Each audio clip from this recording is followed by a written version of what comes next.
major pre-tertiary teacher unions in Ghana have warned of another industrial action against after negotiations with government over their conditions of service did not end well.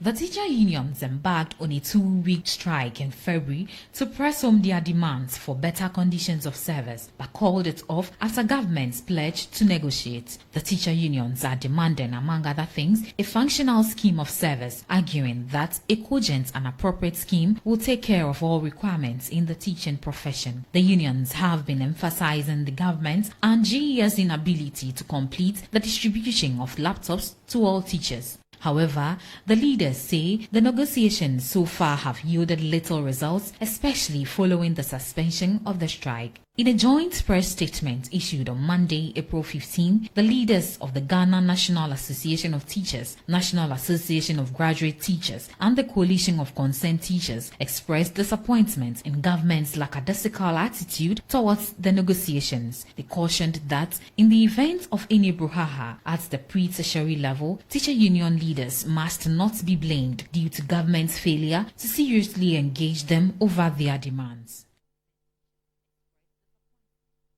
Now, the Tema Traditional Council is accusing personnel of the Eastern Naval Command for acting unreasonably and irresponsibly in their approach adopted to dispel the youth who were rather engaged in a peaceful reveling on Friday night.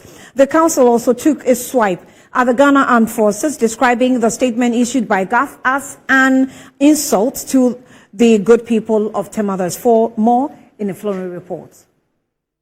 Press conference addressed by the warlord Oshikbi of the Traditional Council together with some youth leaders was to set the record straight on what they describe as inaccuracies in the press statement issued by the Ghana Armed Forces. It would be recalled that 2 persons, namely Joseph Ajay Ajete, 22, and Christopher Amu, 38, were gunned down by personnel of the Ghana Navy during a confrontation between some youth group and personnel on Friday, the 12th of April 2024. Niyama Shipi, in his remarks, questioned the rationale behind the statement issued by the Ghana Armed Forces, which sought to suggest that the youth of Tema had attacked their installation without any provocation. He denied such claims, blaming personnel of the Eastern Naval Command for acting unreasonably in the approach adopted to dispel the angry youth who were incensed by the arrest of some of their members during the procession.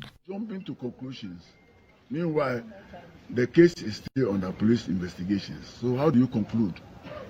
You are preempting issues, and that is not the case. You are tainting the whole thing with falsehood. And we knowing what exactly went wrong, will not be satisfied. Will not countenance such incidents of resorting to falsehood just to protect the image of the armed forces at our expense when lives have been lost. Youth leader of Tema, Mohammed Alias, warned they will not be threatened by the press statement from the military since they are ever ready to seek redress through any means. Meanwhile, the Greater Accra Regional Security Council is scheduled to meet to discuss the issue. Regional Minister Designate Titus Glover, who has been meeting members of the Traditional Council, youth groups and the bereaved families, has assured of speedy investigation into the matter.